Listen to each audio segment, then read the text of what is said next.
I'm Aaron Baker from PhoneDoc.com, and it's time for another 30-day challenge, but I'm doing a different one this time around. Now, if you follow the 30-day challenges or just the Android release schedule in general, there have been a ton of high-end Android devices, and when you look at that in comparison to BlackBerry or Windows Phone or even iOS, there's like 10 Android phones to every one BlackBerry phone or 15 Android phones to every one Windows phone. I mean, those aren't exact numbers, but you get what I'm saying. There are a ton of high-end Android devices that have come out, so most of my challenges over the past 6 months to a year have been Android-based challenges. Granted, Android's very different depending on whether you're using TouchWiz or Sense or stock Android, but even within that, it's still Google's product underneath everything when it's said and done. This time around, I'm taking a different page from the 30-day challenge playbook. It's time for another Windows Phone challenge, and to that end, I'm putting my SIM card in the Nokia Lumia 920 and putting it to the test for 30 days. Now, the last challenge I did with Windows Phone was the Nokia Lumia 900. The 920 right now is arguably the flagship device,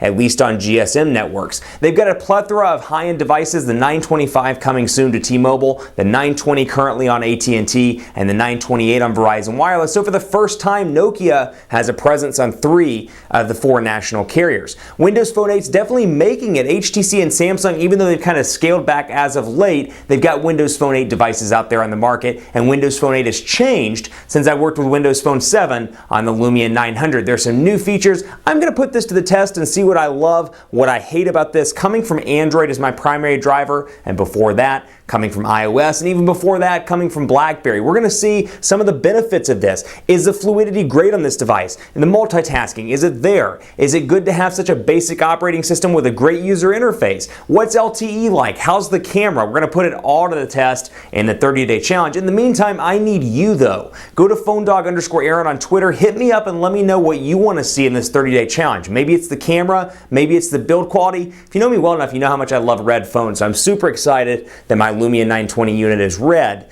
during this 30-day challenge. I can carry around a red phone, even though this one's kind of glossy, and the 920, in my opinion, is pretty bulky. I'm excited to carry it around and put it through its paces. PhoneDoc_Aaron on Twitter, Facebook, Facebook.com/HiAaronBaker, and on Google Plus as well at gplus.to/PhoneDog. Really excited to put Windows Phone 8 through its paces. You know the things I love, the things I hate about it. I've talked about them in reviews and dogfights, but I'm going to really put it more through its paces and see in day-to-day. I get 200 to 300 emails. I want to put it through its paces and see how it performs on an email stance, how it performs from a camera standpoint, how it performs from a battery life standpoint, and more. So you're going to want to stay tuned because this is going to be an exciting challenge in the Windows Phone department and in the smartphone department as a whole. Hit me up on Twitter or Facebook with questions, and I am off to start my 30 days with this Windows Phone 8 device. I'll hit you up in the next update video. See you next time.